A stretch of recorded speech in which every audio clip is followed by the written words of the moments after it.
O início do Evangelho e o ministério de João Batista. Evangelho segundo Marcos começa com uma declaração poderosa. Princípio do Evangelho de Jesus Cristo, Filho de Deus. Marcos 1:1. Essa introdução já estabelece o foco direto do livro, não uma genealogia ou contexto histórico, mas o próprio Jesus e a boa nova que ele representa. Em seguida, Marcos apresenta João Batista como o precursor daquele que viria. João surge no deserto, pregando o arrependimento e batizando para a remissão dos pecados, exatamente como os profetas haviam predito. Ele é descrito com vestes simples, comendo gafanhotos e mel silvestre, em total contraste com a religiosidade institucional de Jerusalém. Sua mensagem é clara: após mim vem aquele que é mais poderoso do que eu. Eu vos batizei com água, mas ele vos batizará com o Espírito Santo. Maqui 1:7-8. João prepara o caminho para a chegada de algo novo, uma ruptura com o velho sistema e a inauguração de um reino que se inicia pela conversão do coração. Esse início marca o tom acelerado de Marcos, direto, urgente e centrado na ação divina que está por vir. O batismo de Jesus e sua tentação no deserto. Logo após a introdução do ministério de João Batista, Jesus entra em cena de forma discreta, mas profundamente simbólica. Ele vem da Galileia até o Jordão para ser batizado por João, Marcos 1:9. O batismo de Jesus não é um ato de arrependimento, pois ele é sem pecado, mas uma identificação com a humanidade caída e um marco público do início de sua missão messiânica. Ao sair da água, os céus se rasgam, um verbo forte em grego que sugere uma ruptura definitiva entre o céu e a terra. O Espírito desce como uma pomba, e a voz do Pai ecoa: Tu és o meu Filho amado, em ti me agrado. Maqui 1:11. Essa cena é trinitária. O Pai, o Filho e o Espírito estão ali, e revela Jesus como o Filho de Deus ungido e aprovado para a missão redentora. Mas, imediatamente, após esse momento de glória, o Espírito o impele ao deserto. Lá, por 40 dias, Jesus é tentado por Satanás, Marcos 1:12-13. É uma transição abrupta e proposital. O Filho amado entra no território do inimigo. O deserto representa o lugar da provação, da solidão e da luta espiritual. Ali, Jesus refaz o caminho de Israel, que também passou 40 anos no deserto, mas sem sucumbir como seus antepassados.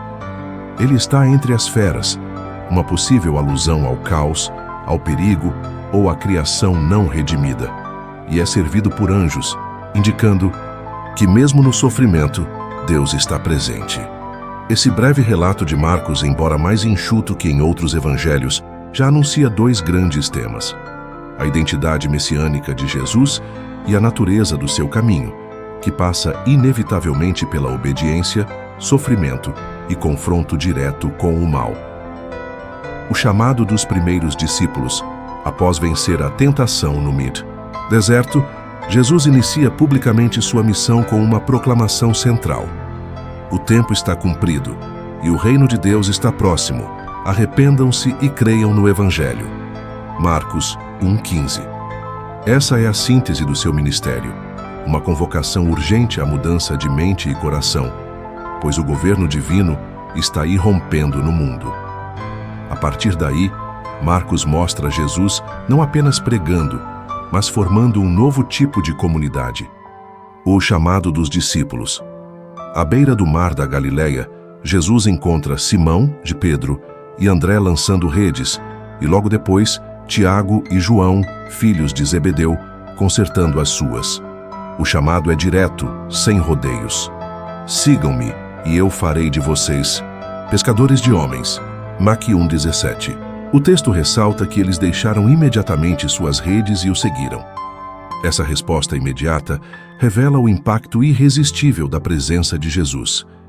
Ele não oferece explicações detalhadas, promessas de segurança ou um plano completo, apenas o convite à confiança radical. Esse momento é emblemático porque rompe com o modelo rabínico tradicional, onde discípulos escolhiam seus mestres. Aqui é Jesus quem escolhe, com autoridade e iniciativa. Ele chama trabalhadores comuns sem status religioso ou intelectual, o que já indica que o reino de Deus não se fundamenta nos critérios humanos de prestígio, mas em disponibilidade, para ser transformado. A metáfora de pescadores de homens sugere que o novo ofício deles será resgatar vidas, tirando-as do caos, da perdição e da superficialidade para algo eterno. Com esse chamado, Marcos mostra que seguir Jesus é abandonar tudo o que dá segurança, trabalho, família, estabilidade, para embarcar numa jornada de fé que exige renúncia, coragem e comunhão. Milagres e autoridade de Jesus sobre doenças e demônios. Evangelho de Marcos destaca com intensidade a autoridade de Jesus desde o início de seu ministério público. Após chamar os primeiros discípulos, ele vai a Cafarnaum e no sábado ensina na sinagoga. A reação das pessoas é imediata. Admiravam-se da sua doutrina, porque os ensinava como quem tem autoridade, e não como os escribas. Marcos 5:2. Mas essa autoridade não se limita ao ensino. Logo em seguida, um homem possuído por um espírito imundo grita em meio à reunião e Jesus o repreende com firmeza. Cala-te e sai dele. O espírito obedece. Todos ficam espantados dizendo: que é isto? Uma nova doutrina com autoridade. Ele manda até nos espíritos imundos e eles lhe obedecem. Mac 1:27. Marcos usa esses episódios para apresentar um Jesus que não apenas fala com poder, mas atua com poder real e libertador. A autoridade de Jesus se estende também às doenças. Ele cura a sogra de Pedro, levanta-a da cama com febre e ela logo se põe a servi-los.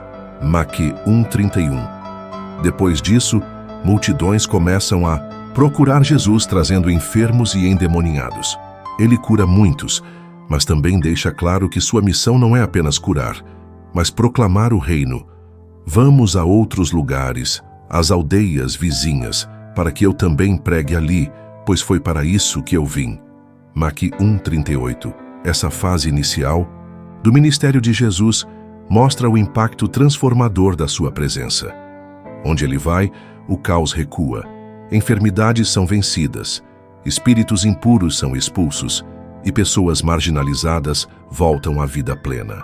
No entanto, Marcos deixa claro que os milagres não são o fim em si mesmos, mas sinais do reino, janelas para uma realidade maior.